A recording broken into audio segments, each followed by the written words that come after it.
ఓం సాయిరామ్. సాయి భక్తులందరికీ నమస్కారం అండి. సాయిబాబా దయ వల్ల అందరూ ఎక్కడున్నా సంతోషంగా ఉండాలని చెప్పి సాయి తరపున నేను కూడా మనస్ఫూర్తిగా కోరుకుంటున్నాను.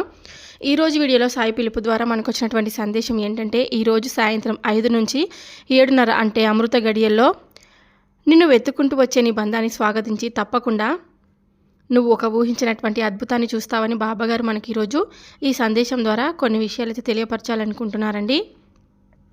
బాబాగారు ఇలాంటి సందేశాన్ని ఎందుకు అందించాలనుకుంటున్నారు అనేది మనం ఆయన మాటల ద్వారానే తెలుసుకుందాం.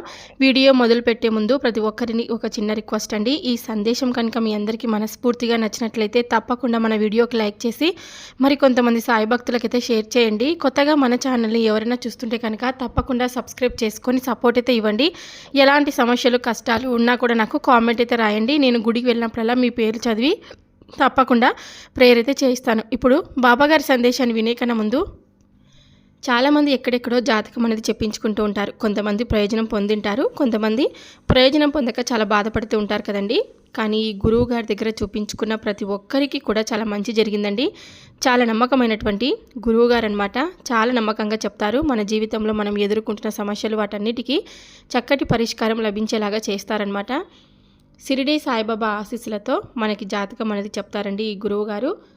స్త్రీ పురుషులకు వశీకరణం కూడా చేస్తారు. ఇతర ఎటువంటి పర్సనల్ సమస్యలైనా మనకు జ్యోతిష్యం చెప్తారు.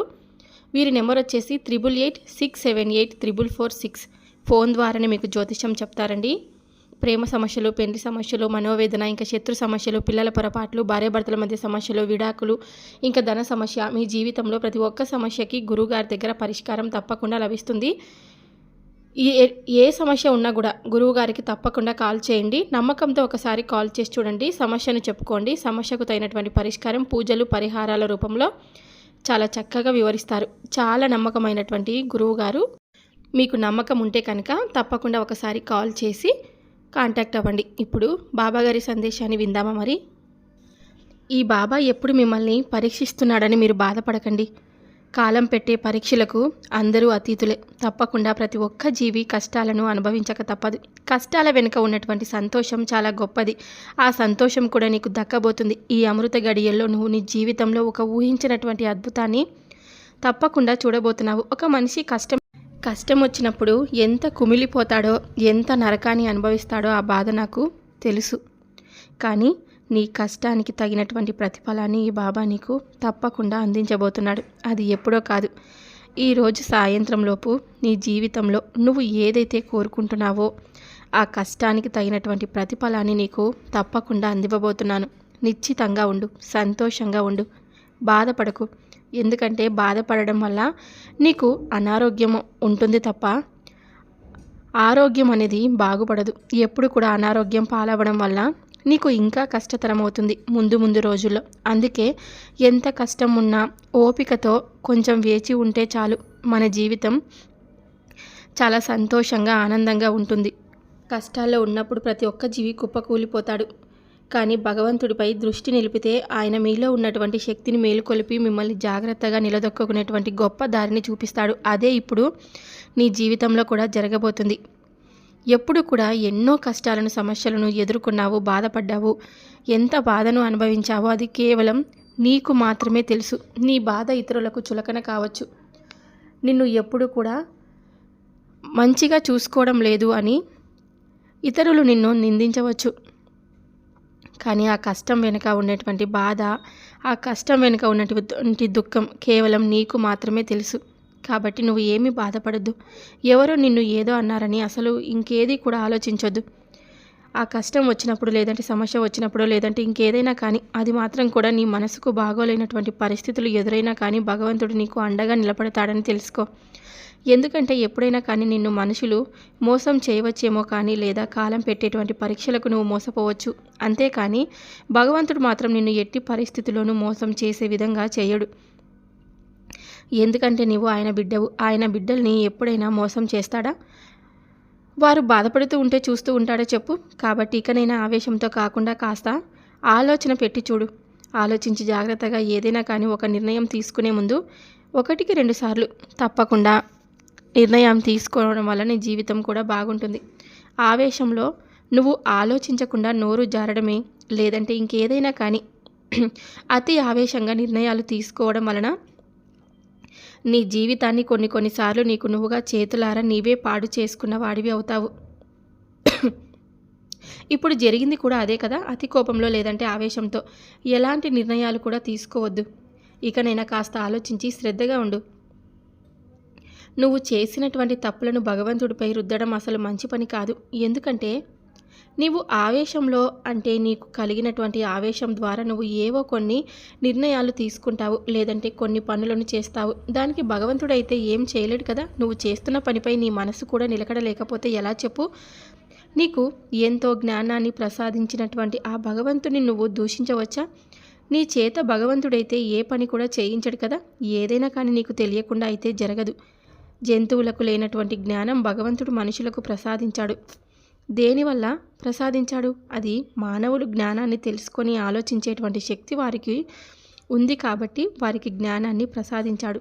కాబట్టి నీకు అన్ని విధాలుగా ఆలోచించేటువంటి శక్తి సామర్థ్యాలు నిండుగా ఉన్నాయి. కాబట్టి ఏదైనా కానీ ఒక నిర్ణయం తీసుకునే ముందు జాగ్రత్తగా ఆలోచించి నిర్ణయాలు తీసుకో. ఒక్కొక్కసారి నీకు ఎదురైనటువంటి కష్టాలకు నువ్వు కృతజ్ఞత భావంతో ఉండు. ఎందుకంటే కష్టం అనేది లేకుంటే సంతోషాలకు శూన్యత ఏర్పడుతుంది. ఈ ప్రపంచం అర్ధరహితంగా నీకు మారిపోతుంది. నీ కష్టాలకు ఇబ్బందులకు ఒక్కొక్కసారి కృతజ్ఞత భావం తెలియచేయి. అవే నీకు అసలైనటువంటి ఆనందాన్ని రుచి చూపిస్తాయి.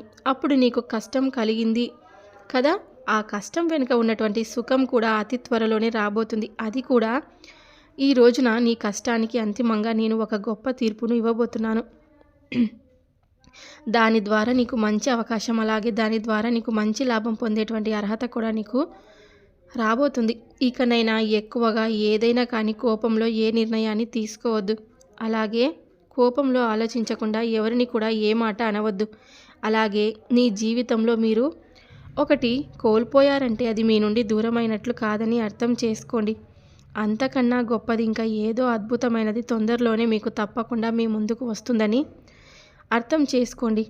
ఇప్పుడు నువ్వు జీవితంలో ఏదైనా కోల్పోయి ఉండవచ్చు, కానీ తిరిగి మరలా నువ్వు సంపాదించుకునేటువంటి శక్తి సామర్థ్యాలు నీలో ఉన్నాయి. కానీ బంధాలను దూరం చేసుకుంటే మాత్రం తిరిగి పొందే అర్హత ఉండదు. కాబట్టి జాగ్రత్తగా మీ బంధాలను మీరు రక్షించుకునేటువంటి బాధ్యత మీపైనే ఆధారపడి ఉంటుంది. ఇంకొక విషయం, నువ్వు ఆవేశంలో ఎవరిని కూడా ఏ మాట కూడా అనవద్దు. ఎందుకంటే నీకు కలిగినటువంటి కష్టం వలన వేరే వారికి అన్యం పుణ్యం తెలియని వారిని ఏ విధంగా కూడా నువ్వు బాధించినా కూడా అది నీకు తప్పకుండా నీకే ఎదురు దెబ్బగా మిగిలిపోతుంది. కాబట్టి ఎవరిని కూడా కోపంలో ఒక మాట అనవద్దు. చూడు, నా బిడ్డ నీ గురించి చాలా గర్వంగా ఉంటుంది. ఎందుకంటే నీలో ఉన్నటువంటి ఒకే ఒక తప్పు, సుగుణం ఏమిటో తెలుసా? కోపం. ఆ కోపం తప్ప ఇంక ఏది వద్దు. మనసు, నీవు నాపై అపరిమితమైనటువంటి విశ్వాసాన్ని పెంచుకున్నావు. నాకు ఎంతో ఆనందాన్ని కలిగించేలా చేస్తుంది. నా వాగ్దానాలను నేను నిలబెట్టుకున్నాను. నేను నీతో ఉన్నానని తెలియజేయబోతున్నాను. అలాగే నవ్వుకు ఉండేటువంటి విలువ బాధకు లేకుండా ఉండేటువంటి విలువ గుణానికి లేదు, అబద్ధానికి ఉండేటువంటి విలువ నిజానికి లేదు అని బాబా ప్రతిరోజు కూడా నువ్వు నన్ను అడుగుతూ ఉంటావు. చూడమ్మా, నిజంగా అబద్ధం ఉండేటువంటి విలువ నిజానికి ఎలా వస్తుందో, ఏ విధంగా రప్పిస్తుందో చూస్తూ ఉండు. ఇప్పటి వరకు నీకు దక్కనటువంటి మంచి స్థాయి, గౌరవం కూడా, పేరు, ఇవన్నీ కూడా నువ్వు తప్పకుండా పొందబోతున్నావు. ఎందుకంటే వాటన్నిటికీ కూడా నువ్వు అర్హుడవు. కాబట్టి ఇప్పటి వరకు నీ వంతుగా అంటే నాకంటూ ఏ మంచి సమయం రాలేదు బాబా అని ఏదైతే నువ్వు అన్నావో అదే మంచి సమయం నీ చేతుల వద్దకు వచ్చేలా చేస్తున్నాను. నీకు విలువలేని చోట మాట్లాడొద్దు. మరలా చెప్తున్నాను. కాలమే అన్నిటికీ కూడా సమాధానం చెప్పుకుంటూ పోతుంది. ఈ రోజు నీది కాకపోవచ్చు, కానీ ఏదో ఒక రోజైతే నీ మౌనమే వారికి సమాధానంగా తప్పకుండా మారబోతుంది. ఓపికగా ఉండు. నీ కష్టానికి అంతిమ తీర్పు ఇవ్వబోతున్నాను. నీ కష్టం నీ నుండి దూరం చేయబోతున్నాను. కానీ ఆ కష్టం నీకు ఇప్పటి వరకు ఎన్నో రకాలుగా అన్ని విధాలుగా గుణపాఠాలను నేర్పించింది. అలాగే నీకు ఎవరు ఎలాంటి వాళ్ళని తెలియపరిచింది. నీకు నాకు ఉన్నటువంటి బంధం ఏమిటో తెలుసా? నీకు నాకి పుత్ర మాతృబంధం. ఆకలి వేసినప్పుడు అమ్మ అంటూ ఏ విధంగా పిలుస్తావో అలాగే నీకు బాధ కలిగినప్పుడు కూడా సాయి అంటూ ప్రతి క్షణం కూడా నీ పిలువు. నేనేమి కూడా ఎప్పుడు ఏది అనుకోను. ఎందుకంటే మీరు ఎప్పుడు పిలుస్తారా అని నేను తప్పించిపోతూ ఉంటాను. మీతో ఉండి మిమ్మల్ని రక్షించుకోవాలని నాకు ఎప్పుడు అనిపిస్తూ ఉంటుంది. కానీ మీరే మీకు ఉన్నటువంటి పనుల్లోనో లేదంటే మీకున్నటువంటి ఇంకేదైనా కానీ అవసరాల కోసమో నన్ను పిలవకుండా మనస్ఫూర్తిగా మీకు బాధ కలిగినప్పుడు లేదంటే మీకు సంతోషం వేసినప్పుడు బాబా అంటూ నోరా ఒక్కసారి 2 సార్లు పిలవండి చాలు. మీ ముందు వాలిపోతాను. ఏ విధంగా నేను తోడుగా ఉన్నాను అనేటువంటి భావన నీలో ఉంటుందో ఆ విశ్వాసమే నిన్ను నడిపిస్తుంది. కాబట్టి తప్పకుండా ఈ రోజున నువ్వు జీవితంలో జరగబోతున్నటువంటి అద్భుతాన్ని ఇప్పటి నుండే ఊహించుకొని సంతోషంగా ఉండు. నువ్వు ఖచ్చితంగా జీవితంలో సఫలమవుతావు. అలాగే నీ జీవితంలో నీ భయాన్ని ఇంకా అలాగే నీ ఆందోళనలను అన్నిటినీ కూడా నేను అంతం చేయబోతున్నాను. నీపై ఉన్నటువంటి ప్రేమతో అలాగే నువ్వు చేస్తున్నటువంటి పనులను కాస్త వ్యతిరేకించి మాట్లాడినందుకు ఈ బాబాపై ఇంకా ఎటువంటి అలక మాత్రం పెంచుకోవద్దు. అంతా నీ మంచి కోసమే అని తెలుసుకో. సంతోషంగా ఉండు. ఎప్పుడు కూడా నీ కష్టానికి తగినటువంటి అంతిమ తీర్పును నేను తప్పకుండా ఇస్తాను. నీ బంధంలో ఒక గొప్ప మార్పును తప్పకుండా నేను తీసుకొని రాబోతున్నాను. నీ బంధమే నిన్ను వెతుక్కుంటూ నీ దగ్గరకు వచ్చి క్షమాపణలు చెప్పి మరీ ఒకరినొకరు అర్థం చేసుకొని జీవితంలో చాలా సంతోషంగా ఉండబోతున్నారు. ఇక ఎప్పుడు కూడా దిగులు చెందొద్దు. బాధపడింది చాలు. ఎందుకంటే బాధపడడం వల్ల ఇంకా బాధను పెంచుకోవడం వల్ల నువ్వు మానసిక రోగివి అవుతావు. మానసిక రోగానికి మందే లేదు. కాబట్టి నువ్వు ఎటువంటి మానసికమైనటువంటి వ్యాధితో బాధపడకుండా, మానసికంగా కృంగిపోకుండా ఎప్పుడు కూడా ఏది జరిగినా అంతా మన మంచి కొరకే జరుగుతుంది. కేవలం ఆ భగవంతుడి ఆజ్ఞ మేరకే అన్నీ జరుగుతున్నాయి అనుకొని నువ్వు సంతృప్తిగా సంతోషంగా ఉండు. ఎందుకంటే కాలం పెట్టే పరీక్షలకు ప్రతి ఒక్కరూ కూడా హాజరవ్వాల్సిందే. అది కష్టాలైనా సంతోషాలైనా ఏదైనా కానీ అనుభవించక తప్పదు కదా.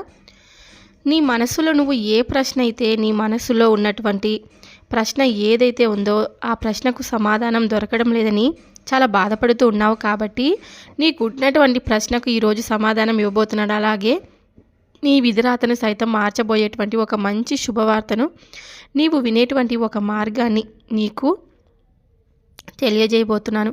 నీ మనసులో ఉన్నటువంటి ప్రశ్న నాకు మాత్రమే తెలుసు అయితే నీ మాత్రం ఏమని పిలుస్తుందో తెలుసా? నా మనసులో ఉన్న బాధ అంతా కూడా నాకు తెలుసు, కానీ అసలు ఏం తెలుసు బాబా అని అసలు అంటున్నావు కదా అనేటువంటి అనుమానాన్ని నీవు ఎక్కువగా కలిగి ఉంటున్నావు. నీ గురించి నీ మనసులో మొదలాడేటువంటి ప్రశ్నల గురించి అన్నీ నాకు తెలిసిపోతాయి. తెలుసుకోవాల్సినటువంటి బాధ్యత కూడా నాపైనే ఉంది. నీవు కోరుకునే విధంగా జరగడం లేదని ఎన్నో రకాలుగా బాధపడడం సహజమే. ఎన్నో రోజులుగా ఒక పని తలపెట్టినా అది ముగింపు అనేది రాకుండా నాకు అసలు విజయం అనేది రావడం లేదు బాబా అనేదే కదా నీ బాధ. ఏ పని తలపెట్టినా అందుకైనటువంటి అడ్డంకులలో లేదంటే నష్టపోవడం అయితే జరుగుతూ ఉంటుంది అనేదే కదా. విజయం చూడాలని ఉంటుంది కదా. నేను కూడా నీ బిడ్డనే కదా అనుకుంటూ ఉంటున్నావు. ఓ విషయం చెప్తాను. నీ కర్తవ్యం గొప్పదైనప్పుడు నీకున్నటువంటి కష్టాలను చూసి భయపడుతూ ఉంటావా చెప్పు? ఆ కష్టాలు ఎదురైనప్పుడు అలా ఏడుస్తూ కూర్చుంటావా? ఎప్పుడైనా కానీ నిరాశ అనేది ఏ కథకు కూడా మూలం కాదమ్మా. నిరాశ అనేది గెలుపుకు తీసుకొని రావడానికి ఎప్పుడు కూడా సహాయపడదు. కాబట్టి ధైర్యంగా ముందడుగు వేయి. నీ సంకల్పం ఏమిటో నాకు తెలుసు.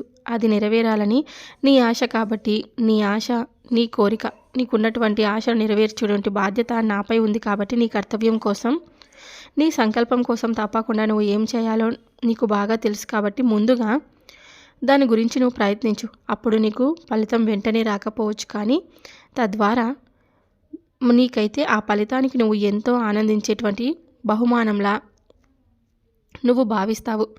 ఎప్పుడు కూడా సంతోషంగా ఉంటావు. జీవితం ఎన్నో రకాలైనటువంటి గుణపాఠాలను, ఎన్నో రకాలైనటువంటి అవకాశాలను ప్రతిదీ కూడా కల్పించేలాగా చేస్తుంది. ఎన్నో రకాలైనటువంటి అవమానాలను కూడా ఎదుర్కోవాల్సి వస్తుంది. కొందరు అనుకుంటూ ఉంటారు, మేము ఎంతో మంచి పనులు చేస్తూ ఉంటాం కదా, మాకు ఎందుకు ఇన్ని కష్టాలు? అసలు ఎంతో చెడ్డ పనులు చేసే ప్రతి ఒక్కరికి కూడా ఎందుకు ఇంత మంచి కాలాన్ని ఆ భగవంతుడు ఇస్తున్నాడని. ఇప్పుడు మంచి పనులు చేసిండొచ్చు, కానీ గత జన్మ జ్ఞాపకాలంటే గత జన్మలో చేసినటువంటి కర్మఫలాలు అనేటివి ఉంటాయి కదా. అప్పుడు చిన్న చిన్న పాపాలు కానీ, చిన్న చిన్న తప్పులు కానీ, తెలుసో తెలియక చేసినటువంటి కర్మలను ఇప్పుడు అనుభవిస్తున్నావని గుర్తుపెట్టుకొని ఆ ఒక్క విషయాన్ని తెలుసుకొని జీవితంలో ముందడుగు వేస్తే చాలు. నీ శక్తికి మించి నువ్వు ప్రయత్నించు. నిరుత్సాహం పడవద్దు. ఎందువల్ల అంటే జీవితంలో లాభ నష్టాలు, కష్ట సుఖాలు అనేవి సహజం. కాబట్టి నా వల్ల కావడం లేదని ఎప్పుడు కూడా అలసిపోలేదు, కానీ పోరాడి ఇప్పుడైతే అలసిపోయాను. ఇక అంతా కూడా నువ్వే చూసుకోవాలని నాపై భారం పెట్టి చూసావు చూడు. అప్పటికప్పుడు నుండి నీ భారం అంతా కూడా నేను తగ్గిస్తూ వచ్చాను. ఇప్పటికే నీరస పడిపోయి ఎంతో అంటే ఎంతో సూర్యుడు ప్రకాశాన్ని కోల్పోయిన విధంగా నీవు కూడా నీ యొక్క ప్రకాశాన్ని కోల్పోయి విసుగు చెంది ఉన్నావు. ఇక నీవు విచారించనవసరం లేదు. తప్పకుండా నీవు దేని గురించి అయితే నిరుత్సాహం చెంది ఉన్నావో దానిలోనే నీవు గొప్ప ఫలితాన్ని చూడబోతున్నావు. బలహీన పడడం అనేది సహజమే, నేను ఒప్పుకుంటాను. ఏదైనా కానీ నీ మనసులో ఉన్నటువంటి కోరిక నెరవేరినప్పుడు, లేదంటే మీరు ఎక్కువసార్లు ప్రయత్నించి ఇక ఆ పని అవ్వడం లేదని విసుగు చెందినప్పుడు దానివల్ల మీరు నిరుత్సాహం అనేది చెందకండి. ఎదుర్కొనేటువంటి అవకాశాలు ఏర్పడతాయి, కానీ ఆ సమయంలోనే ఇంకాస్త ధైర్యంగా ఉండవలసినటువంటి అవకాశం మీకు ఉంటుంది. అలాగే దానివల్ల మీకు ముందు ముందు రాబోయేటువంటి ఫలితాలను పొందేటువంటి అర్హత కూడా ఉంటుంది. నీవు ఎంత పోరాడితే నీకు కూడా లాభం అనేది తప్పకుండా అంత వస్తుంది. చూడు, ఏదైనా కానీ విజయం అనేది నువ్వు పోరాడే దాన్ని బట్టే నిన్ను చేరుకుంటుంది. ఆ గెలుపు వచ్చినప్పుడే ఆ సంతోషం, దాని విలువ అనేది ఇంకాస్త పెరుగుతుంది. నా బిడ్డల కోరికలను నేను కాక మరెవరు తీరుస్తారు? నేను అనుగ్రహించడం కోసమే కదా నా యొక్క అవతార కార్యాన్ని దాల్చాను. బాబా అనుగ్రహం పొందడానికి ఏ విధమైనటువంటి నిబంధనలు ఉండవు. ఆయనకు మనం మీతో ఉన్నటువంటి బంధం వలన తండ్రి బిడ్డ ప్రేమించిన విధంగా ప్రేమిస్తాడు. తండ్రి బిడ్డతో ఉండేటువంటి రకంగానే ప్రేమిస్తాడు లేదు కదా. అలాగే బిడ్డ యొక్క అర్హత ఏమిటి? ఆ తండ్రికి జన్మించడమే. అదే కదా ఏకైక బంధం. ఆయన బిడ్డను ప్రేమిస్తారు అంతే. అలాగే మన గురువైనటువంటి సాయి కూడా తండ్రిలాగే మనల్ని ప్రేమిస్తూ ఉంటాడు. మనమందరం కూడా ఆయన బిడ్డలం. కాబట్టి మనం ఏదైనా ఎక్కువగా ఆలోచిస్తున్నా, లేదంటే కంగారు పడుతున్నా, లేదంటే ఆందోళన చెందుతున్నా, అధైర్యం పడుతున్నా, వాటన్నిటిని కూడా బాబాగారు మనం ఆయన్ని ఏ విధంగా అయితే మనం నమ్ముతామో ఆయన కూడా మనల్ని అంతే విధంగా ప్రేమతో ఎప్పుడు కూడా సమానమైనటువంటి భావంతో చూస్తారు. మనకు ఏ కష్టం కూడా రాకూడదని ముందు నుండే మనకు అన్ని విధాలుగా అన్ని సూచనలను అందిస్తారు. అంతేకాదు, మనం చిన్న చిన్న విషయాలకు భయపడిపోతున్నా, లేదంటే మనకు మంచి జరిగేటువంటి అవకాశం ఉన్నటువంటి పనులకు మనం చేతులారా వదిలేసుకున్నటువంటి అవకాశం ఏర్పడినప్పుడు బాబా దానిని మన నుండి దూరం చేయకుండా తిరిగి మరలా మన అనుకున్న వస్తువును కానీ, లేదంటే మన మనసులో ఉన్నటువంటి ఆలోచనలను అన్నిటినీ కూడా అది తప్పు అని తెలియచేసేటువంటి ప్రయత్నాన్ని తెలియచేస్తారు. అది సందేశం ద్వారా కావచ్చు, లేదంటే ఇతర వ్యక్తుల ద్వారానైనా కావచ్చు. మనకు చెప్పేటువంటి ప్రయత్నం అయితే ఆయన ఎప్పుడు కూడా చేసేందుకు ముందే ఉంటారు. ఇంకా బాబాగారు తన బిడ్డలను ఏ విధంగా కాపాడుకుంటారు అంటే, చూడమ్మా, నీకు కాలం మారిపోయింది, అలాగే సమయం దాటిపోయింది. నేను అనుకుంటున్నటువంటి గమ్యాన్ని మాత్రం నేను చేరుకోలేకపోతున్నానని ఎప్పుడు కూడా నువ్వు నిరుత్సాహపడవద్దు. దేని గురించి అయినా కానీ ఎక్కువగా ఆలోచించొద్దు. దానివల్ల ఎలాంటి ప్రయోజనం ఉండదు. ఏదైనా కానీ నీ వద్దకు రావాలని రాసిపెట్టి ఉన్నప్పుడు తప్పకుండా అది నీ చెంతకు చేరుతుంది. నువ్వు చూసుకుంటూ ఉండు. శ్రద్ధగా ఉండు. ఎన్ని ఒడిదుడుకులను ఎదురైనప్పటికీ కూడా నువ్వు తప్పకుండా దాన్ని పొందాలని ఆశగా ఉన్నప్పుడు దానికోసం నువ్వు అహర్నిశలు అయినా సరే కష్టపడవలసిందే. ఎందుకంటే ఒక విజయాన్ని నువ్వు పొందాలంటే అది కొన్ని సులువుగా ఉండేటువంటి కావచ్చు, అతి కష్టమైనటివి ఉండేటువంటివి కావచ్చు. కానీ నువ్వు పొందాలి అనుకున్నటువంటి చాలా కష్టమైనది కాబట్టి ఆ కష్టానికి తగినటువంటి ప్రతిఫలం నువ్వు పొందాలంటే నువ్వు ఇంకాస్త ఎక్కువగా శ్రమించవలసినటువంటి అవసరం తప్పకుండా ఉంటుంది. అలాగే మధ్యలో ఎన్నో ఒడిదుడుకులను ఎదుర్కోవాల్సి కూడా ఉంటుంది. వాటన్నిటినీ దాటితే కదా తర్వాత నీ ప్రయాణం అనేది ఎంత హాయిగా ఉంటుందో. అలాగే ముందు అంటే ఇప్పుడు నువ్వు ఎన్ని కష్టాలను అయితే ఎదుర్కొంటున్నావో ఆ తర్వాత నీకు వచ్చేటువంటి జీవితం కూడా అంతే విధంగా పూలబాటగా ఉంటుంది. కాలం మారిపోతుంది. బాబా ఇప్పుడు ఉన్నటువంటి సమయం కూడా నాకు ఎక్కువగా లేదని కూడా నాకు వ్యతిరేకమైనటువంటి రోజులే గడిచిపోతున్నాయి. ఇంకా ఈ విధమైనటువంటి జీవితాన్ని ఎన్ని రోజులు గడపాలో చెప్పు అని అనుకుంటూ ఉంటావేమో. అలా ఎప్పుడు కూడా అనుకోవద్దు. కాలం మాత్రమే మారుతుంది, కానీ నువ్వు ఎప్పుడు కూడా ఒకేలా ఉంటావు కదా. నీ మనసుకు తగిన విధంగా, నీ ఆలోచనకు తగిన విధంగా నువ్వైతే మారిపోతూ ఉంటావు. కాబట్టి ఇది నువ్వే అర్థం చేసుకోవాలి. ఎందుకంటే నీకు నువ్వు అర్థం చేసుకొని జాగ్రత్తగా ఆలోచించుకొని ఎప్పటికీ ఏ సమయంలో ఏ పనిని ఎలా చేయాలి అనేటువంటి చాతుర్యం నీలో ఉండాలి. అప్పుడే నీలో ఇంకాస్త ఎక్కువ అంటే నువ్వు చేసుకునేటువంటి పనిపై నీకు తపన ఏర్పడుతుంది. అప్పుడు విజయం అనేది కొంచెం చేరువలో ఉండేది కాస్త ముందుకు వస్తుంది. నీ బంధంతో నువ్వు సంతోషంగా జీవితాన్ని తప్పకుండా గడుపుతావు. నాపై పూర్తి విశ్వాసం, నమ్మకంతో ఉండు అని బాబాగారు మనకు ఈరోజు ఈ సందేశం ద్వారా తెలియపరిచారు. బాబాగారి సందేశం మీ అందరికీ మనస్ఫూర్తిగా నచ్చినట్లయితే తప్పకుండా మన వీడియోకి లైక్ చేసి మరికొంతమంది సాయి భక్తులకు షేర్ చేయండి. కొత్తగా మన ఛానల్ ఎవరైనా చూస్తుంటే కనుక తప్పకుండా సబ్స్క్రైబ్ చేసుకొని సపోర్ట్ అయితే ఇవ్వండి. ఎలాంటి సమస్యలు కష్టాలు ఉన్నా కూడా నాకు కామెంట్ అయితే రాయండి. రేపు సాయి పిలుపు ద్వారా వచ్చే సందేశంతో మళ్ళీ కలుద్దాం. బాబాగారి ఆశీర్వాదం మీపై, మీ కుటుంబంపై ఎల్లవేళలా ఉండాలని చెప్పి మనస్ఫూర్తిగా నేను కోరుకుంటున్నాను. సర్వే జన సుఖినో భవంతు. ఓం సాయిరామ్.